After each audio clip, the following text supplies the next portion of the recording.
So in this video, I'm going to show you how to create a website with AI. So if you ever had any idea that you wanted to create like a website or a web app or a service, but you did not know how to create it and you never had the money to hire a professional dev team to do it, then the time has come to make that idea a reality, because now you have that powerful dev team in the form of AI. AI can basically build anything that you imagine. There's only a couple of things that you have to be aware of to be able to get the most out of it, and these are the things that I'm going to show you now in this video. So the plan for today is that I'm going to be creating a website which says one digital course about bachata, which is a form of dance. While I'm building this website, I will show you the things that I think are important and you have to be aware of. So these are things like how to integrate a database, how to make sure you can accept payments, how to connect AI to your app so that you can create some AI functionalities,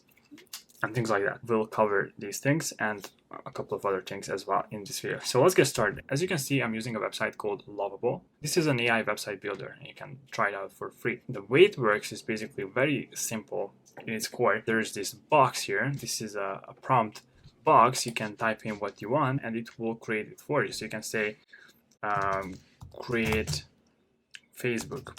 I think I saw a short about this. Of course, it will not create Facebook in the literal sense, but it will create something that resembles Facebook.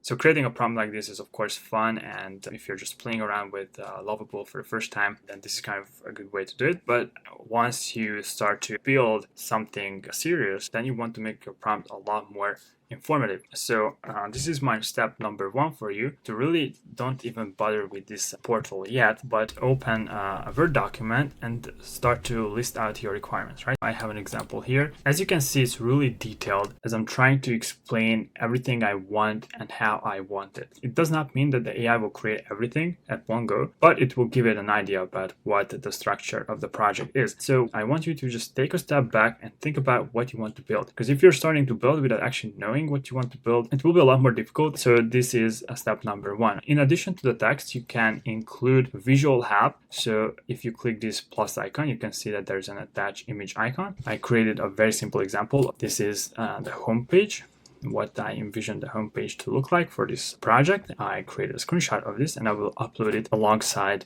the prompt. And another thing you can do is you can import from Figma. Figma is a website where you can design more elaborate diagrams and website sketches. Okay, so let me copy this and I will just paste it in here, and I will add the image that I was talking about.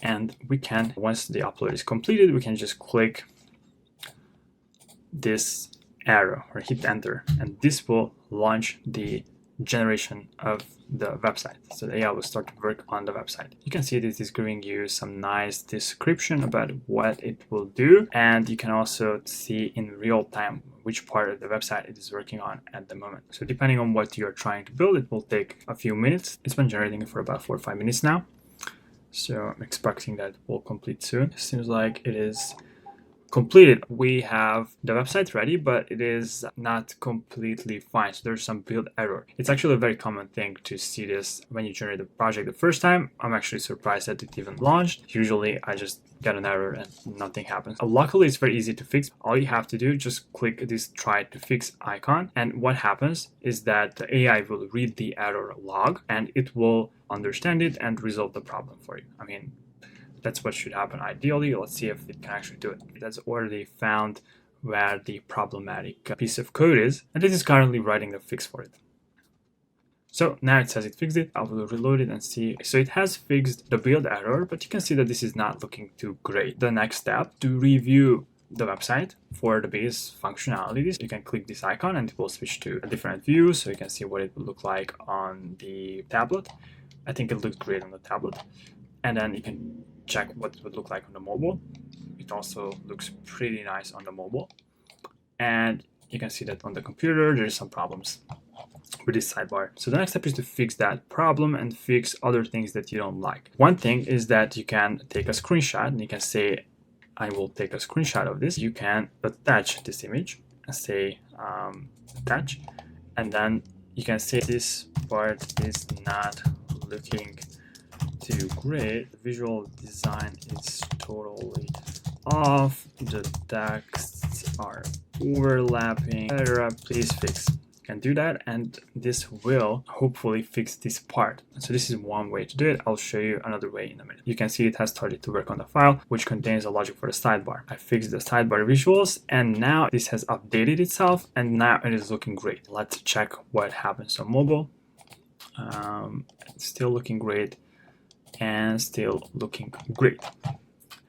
Okay, so another way you can change things on the website is by using what's called an edit mode. So if you click this edit mode, then you can select individual elements on the page, and you can ask the AI to modify those elements. So for example, if you don't like this text, let's say you want to make it bigger, then you can say, can you make this text bigger, right? And then this will target this specific header block, and it will make this text bigger, right? It is editing the homepage, and now you can see that it has increased the size of this text. And for example, you can also say, I don't know, this rounded design I don't like. Make sure that these blocks are shaped like a rectangle and a bit bigger. Right, you can do this. So this would be another example. Okay, there you go. If you don't like your changes, you can always restore things. Okay, so now let me show you another cool thing that you should probably do. If you come here, you can change to the code view, and you can check the source code of your website here. So everything that it is talking about. So for example, here it says refactor home.tsx. You will be able to find those things here. So you can search for it like home.tsx, and it will be here. And you can take a look at the code, and if you understand this code, then you can also edit from here. So no need to talk to the AI necessarily. You can edit the code. You 100% own the code with Lovable. That's a cool thing. You can even export the project to GitHub. You can see this little icon here, or take this code and host it on some other platform. And we'll talk briefly about that at the end of the video. So there's cool things you can do, but overall, just what I wanted to show is that not only you can interact with the website visually, but you can look at the code. And I highly recommend you do this and try to understand what was created. Even if you don't know how it is working, this is a good learning opportunity. If you're interested in these kind of things and the technological background, you can always just say, you can copy like all of it, open ChatGPT or DeepSeek, and you can say, please explain, and you can see it will explain what is this hierarchy, what are the components here, and what you should know about this. Right, and you can of course also go into the individual pages and you can grab it. You can also put it here and say, please explain this code, and it will explain it to you. It will tell you how it works. So if you're interested in web development, for example, then this is a good way to learn. And of course, you can do this within Lovable itself, so you don't have to go back and forth between another AI and this Lovable platform. You can always switch to chat mode, and you can ask questions, right? So for example, I will come back here, and I'm curious to know how it is possible to come here and sign in if I haven't connected the database. So I can say, when I click sign in, I see the pop-up appearing asking for my credentials. Does this work if we haven't did a database? This will not make any changes because we are in chat mode. It will just answer the question. It is examining the code and explains what is going on, and it even refers to certain code blocks that are handling this part of the logic. I think it's very powerful. So it says it's not actually a pop-up, it's an entire page itself /login. So we can examine the code of this page. It says login, it's under pages, login.tsx, and then here it says we are dealing with the handle logic function, and this is the function that handles the logic, and this is currently not set up to handle like a real database functionality. So no real functionality happens. It is just simulating it. The future functionality can be built out later. So this is just a prototype. It's not actually working, but we're gonna go step by step and set up the functionalities to make it work. Okay, so let's add a database functionality to it. To be able to do that, first we'll have to create an account at Supabase. So Supabase is a nice little service that can handle user authentication and a lot of other things for us. Go to supabase.com and log in with or create an account, or log in with GitHub, And then you will have to create an organization. That's very simple. And once you have an organization, you will have to create a project. So you will create a project. I'll call it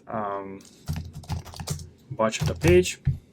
You can use a password. It does not really matter. And I mean, it does matter for real projects, but for this tutorial, it doesn't matter. And then this creates your project. And once you have your organization set up and your project set up, you can connect it to Lovable. So I think I already connected the organization. All right, so the organization I've already connected, but there's no project connected to this website.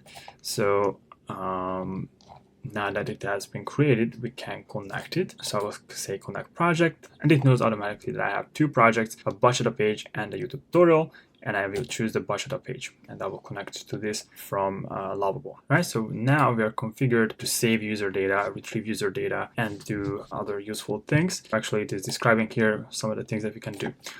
If you go back to the Supabase portal, then here you can look at your database. Right, so you have no data tables yet. We're going to change that now. But before we do that, I will go into authentication. And here, if you come to sign in providers, then you can specify what type of services you want the user to be able to authenticate with or sign up with. Currently, we have email only, but if you take some of these other things, then users will be able to sign up with these other providers. For example, with Google or Facebook.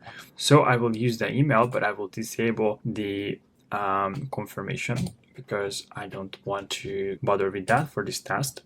This means that once I register, I immediately have access to the website and I will be added to the database. No need to confirm my email address with a link. Let's go back here and then we can say, please enable real database functionality so that users can register and log in and out of the site. So it is replacing the simulated authentication with real database functionality. So this is exactly what we want. And you can see that it's currently rewriting all of those pages that are involved with handling this. Okay, so now it says it created the database functionality. I'm a bit curious like how that happened because I don't see any SQL code that it would have created. And if I come here, then I don't see new tables in the database either. So let me just ask, how did you enable this if you didn't create any SQL code for the tables? Also, I don't the tables.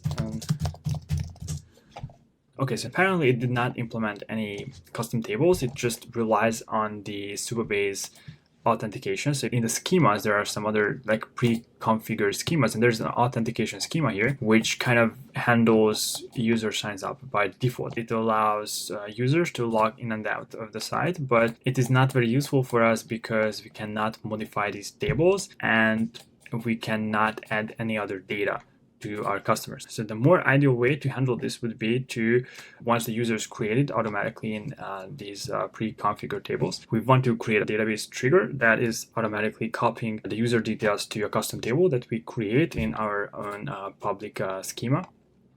And then we can add any other attributes to that table and we can work with that table as we wish. So that's, I think, the more ideal way to do it. It's basically talking about that as well. So we can click implement plan, and then this should create the custom tables that we need to be able to work with this better. It will ask for an approval. You can review what it is doing. It creates a table with a user ID and some other attributes.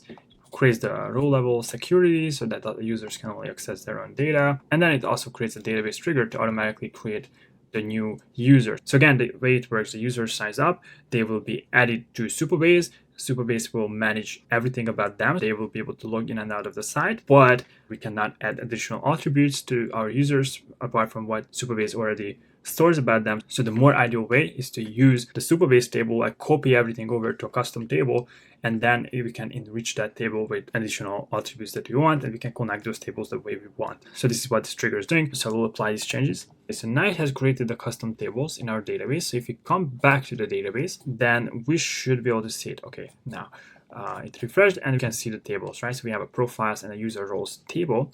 And you can see that the user ID is coming from the authentication schema. The user is still managed by the Supabase solution, but we are creating the custom table and we're referencing each user by their user ID. And then we have additional details that we add on top of the core data that Supabase manages about this user. Okay, if you click this thing, then we can also go into the table itself, but there's no data in here. So let's actually try if the functionality is working. We come to the sign in page, we click register, we create an account, and we'll see if the user will be added into this table here. All right, let's create an account, and voila, now we are logged in. You might remember from the initial prompt, there was a couple of things that I mentioned, that I only want the dashboard to be accessible to logged in people and this chat and some of the other things. So now, since we are logged in, it's no longer hidden. We can actually see it. And if we come back to the database, then we can see that the user was created with my name, this ID, and timestamp. So this is pretty nice. And I also see that this one is available to watch. And if you click, then this placeholder comes up and there's some description and you can mark it as completed. But this functionality is, I assume, only on the front end. We'll fix that in a minute. And these things are logged, and this is in line with what I asked for. We'll also have to make sure that we create a functionality so that user can actually buy the course. If we click this upgrade now, nothing really happens. So this is something that we'll have to build out. And if we go to the AI chat, then this is not working either. So this is not chatting with an AI advisor as of now. It is basically giving pre-programmed answers, most likely. So we'll have to fix that as well. But let's go step by step. I will go back to this course part, and now I will switch to chat mode, and I will ask the AI, what happens currently if I click on the mark as completed button? I don't see any tables in the database that would store this information. The reason I'm doing these questions, by the way, is for one, because sometimes I genuinely want to understand what is going on, but for the other, it is because instead of going directly to the AI and say, hey, fix this or fix that, I first wanted to be able to think about the problem and then start to solve it. And then the chances of it getting the solution right is probably higher. So let's ask first what is happening, and then we'll proceed with creating the necessary changes to the database. Seems like we've been logged out. So it is explaining what is happening. So basically we can see what we already know. There's no database change. But again, it is going through the problem systematically, which is, I think, useful when it comes to tackling the problem. And it is also useful if you want to understand what is happening in the background. All right, so if you scroll down, you can see that it has already came up with a plan, and you just have to click implement plan. So let's click that. It's running the code. Okay, so I click apply changes, and then we can review what will happen on the database side and see if this functionality is working properly. Okay, so the database migration has been applied, and now it is rewriting the front-end logic. So I think if we come back to the database itself, then we should be able to see the new tables, and you can see they appeared. The user course progress and user lesson progress are put here. And also if we go back to the schema view, then we can see that these things have been added here into our schema. So something like this, right? The user lesson progress references the lessons table, and the user IDs reference our user IDs at all locations, and you can see all the lessons here. So if we come back, and I actually think I forgot my email. What email did I use? Like random email.gmail.com. Oh, there you go. Okay, cool. So now, ideally, you can say mark is completed, and then if you navigate away from the site or even reload the site, then we should be able to see this is still completed. And if we come to the database and say user lesson progress, then you can see that lesson number 1 is set to true. So this is completed. And if I untick this, oh, I cannot untick. Okay, so it's kind of unfortunate. It seems like we have another thing to do. We have to make sure this could be unticked. Can you make sure that I can also untick the completed box? Oh, I want to. I think it should be a quick change. So it says on the front end, this functionality has been enabled already, but there's some issues on the database part. So it will work on fixing that now. Okay, great. So now it says it has made some changes. So let's see if it is working now. So now we can say mark complete, and it will update. And then we can say mark, like untick the mark, and then it will remain uncompleted. And now if I come to the database, then this I should see that this is false now. And if I come back to this part and I click mark complete, then this should update on the database part as well, like now. Okay, maybe let me refresh. There you have it. So now I think we are okay with this part. Everything is working. The tick bar, the progress bar, you can check it on mobile. It's looking great on mobile.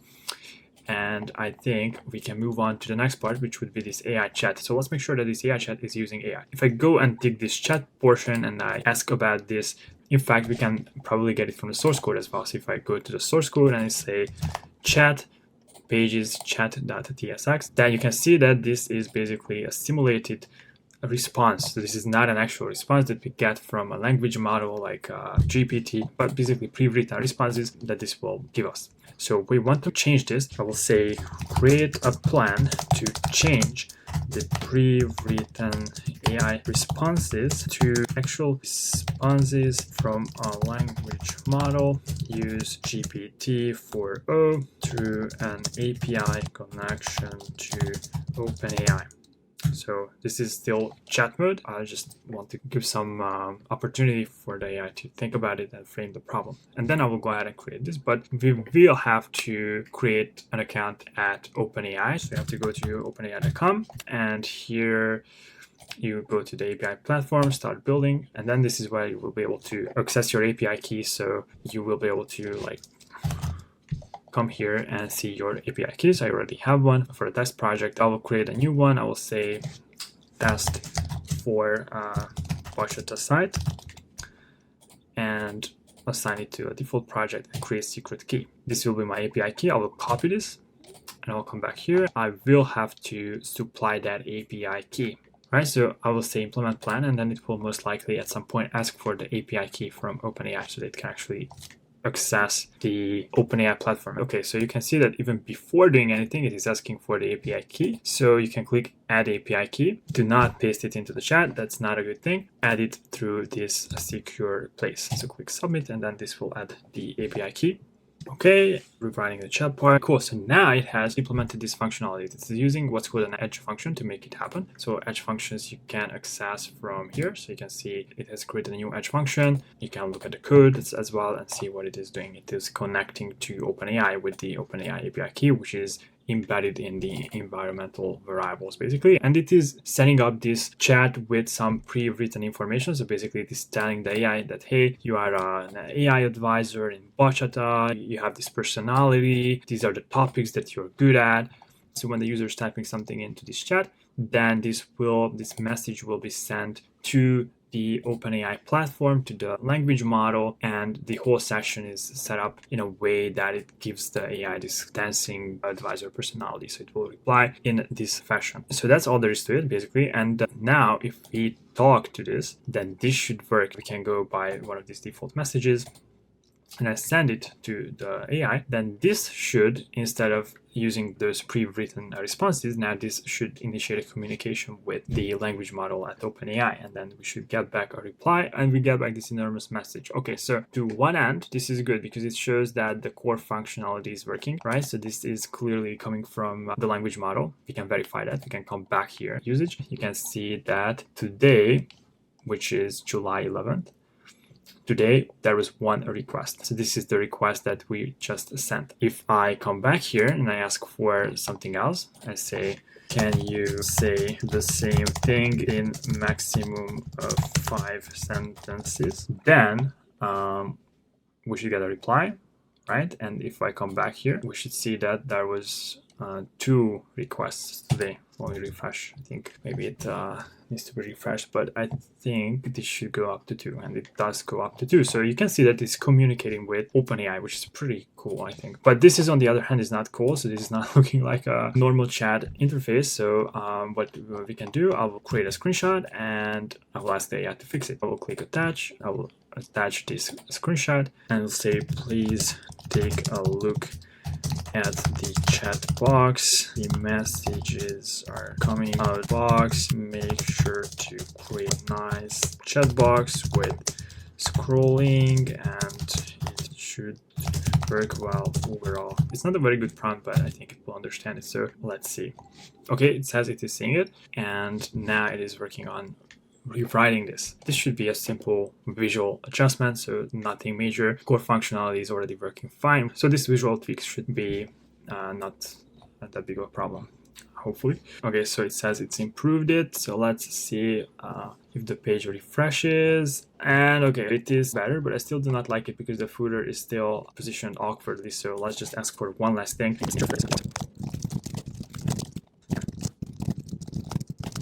So let's see if it can fix it, then I won't spend too much time on it because we already covered the important part, which is connecting to OpenAI. And then you guys probably already have an idea about how you can tweak the visual parts. We don't have to make everything perfect here. We can proceed to the next step, which is to implement the payment functionality so you can actually buy the course and get access to it.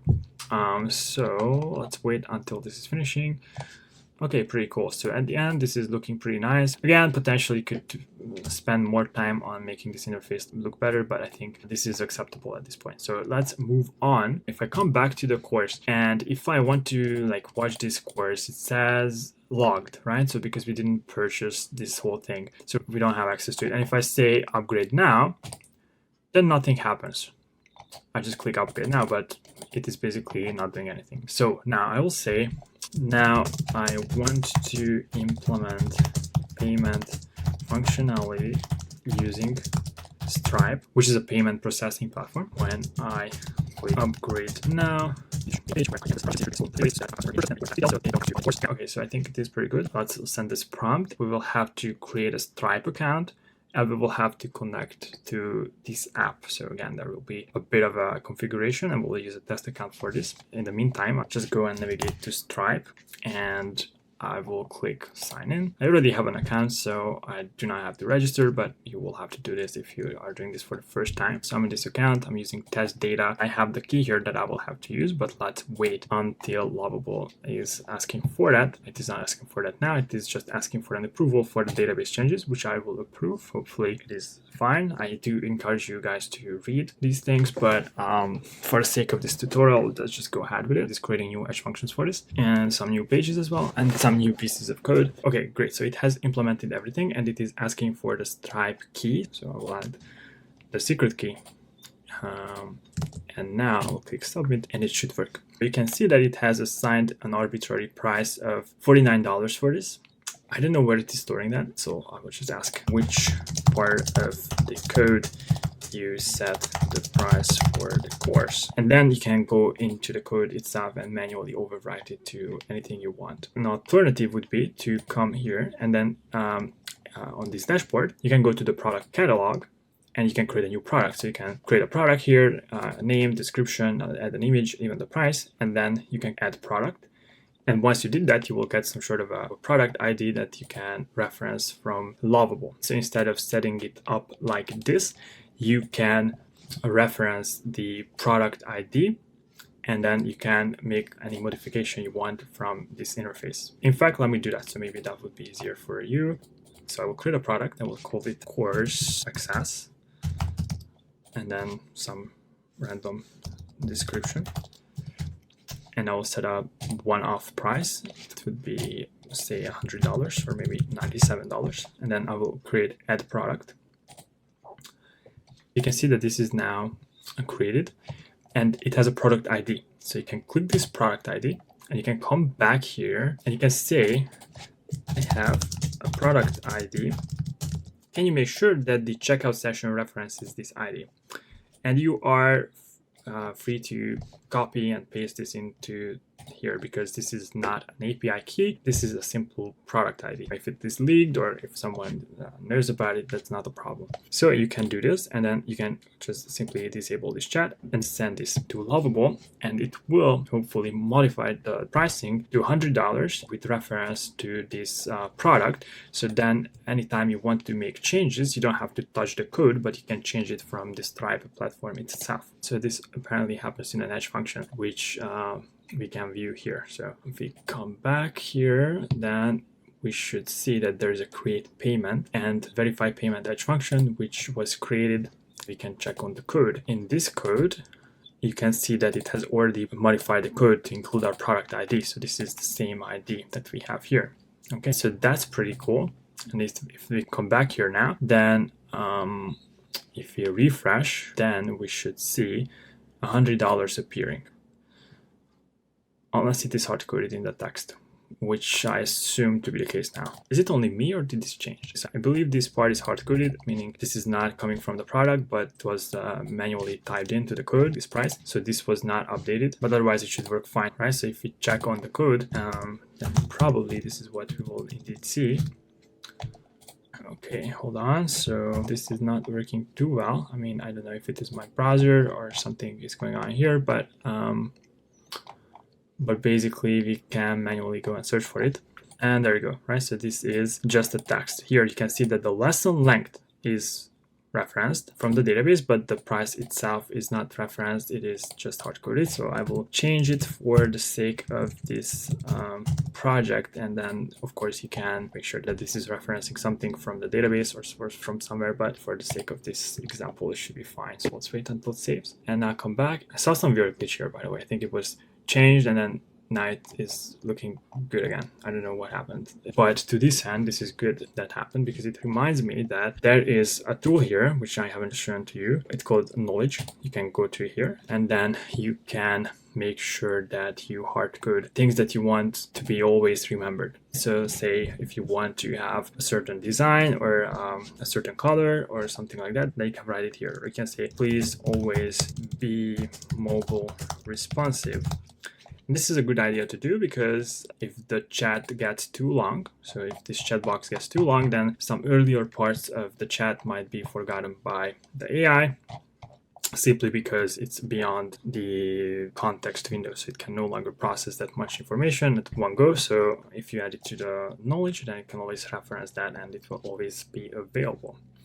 So let's go back to the course and see if the payment is working. So I will click upgrade now, and this should do something. Okay, it does not do anything. Oh, wait, so because I have the window disabled. Okay, so this brings up this checkout session. So if I click pay and I use my card, you can see that this is not going to be charged. Then I can pay. And let's see if that works. So if I go back, then what happened? So first of all, this is now running in preview and not in this window. Okay, so I'll just close this, but that's kind of, oh, we even have a blog. I didn't think I ever looked at it.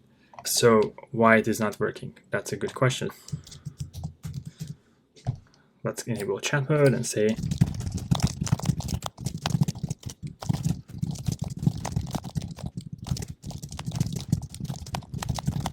okay, so let's run this. So let's see if it can figure out what is going wrong. It is retrieving the logs. This is pretty powerful in my opinion. So it can actually read the logs and figure out what is going wrong. This is something that you would have to do if you were working on this project as a developer. So it identified the issue. It created this diagram to show us what is going wrong. I mean, this is crazy that it can even do things like this.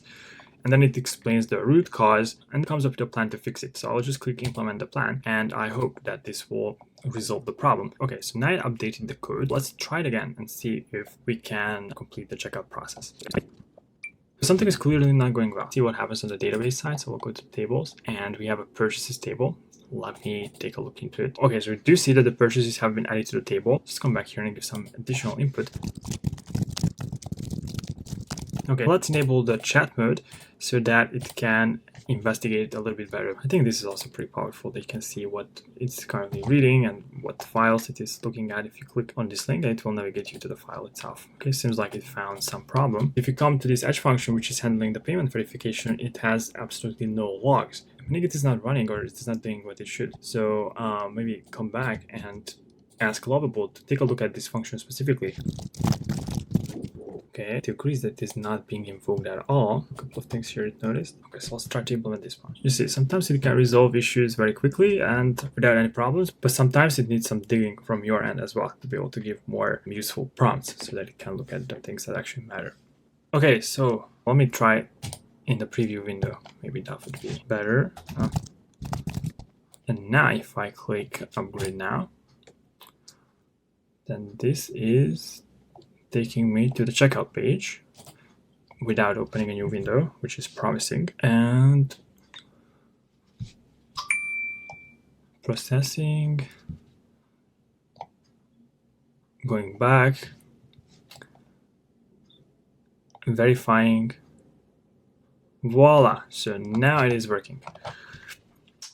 Gosh, that was hard. So it says premium access, and also here it is reflected. And if we come to the customers, I can see that this customer is now available. Like, this was my purchase, and it says Apple Pay, MasterCard, and all the payments here. So you can see that I've been trying to make this work for a while, but now it is working. And if you log out from the site, so okay, let me use this one. So if I click sign out and I go back and log in again, then my purchase is still reflected, so I can still see all the content here that I purchased, and I can mark completed these lessons as well, and this will update the progress.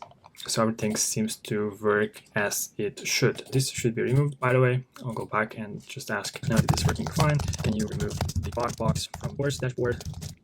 Okay, cool. So now it's removed it. And also from here, if you refresh, we should see that it disappeared. Great. Okay, so I think we're pretty much good to go with this. It's a usable project at this point. I mean, of course, there's so many other parts of the website that we could edit, and probably some of the other functionalities are not working. So for example, this blog, I mean, this looks pretty weird. This could be edited as well. Also the profile, I'm not sure if all the functionalities work here.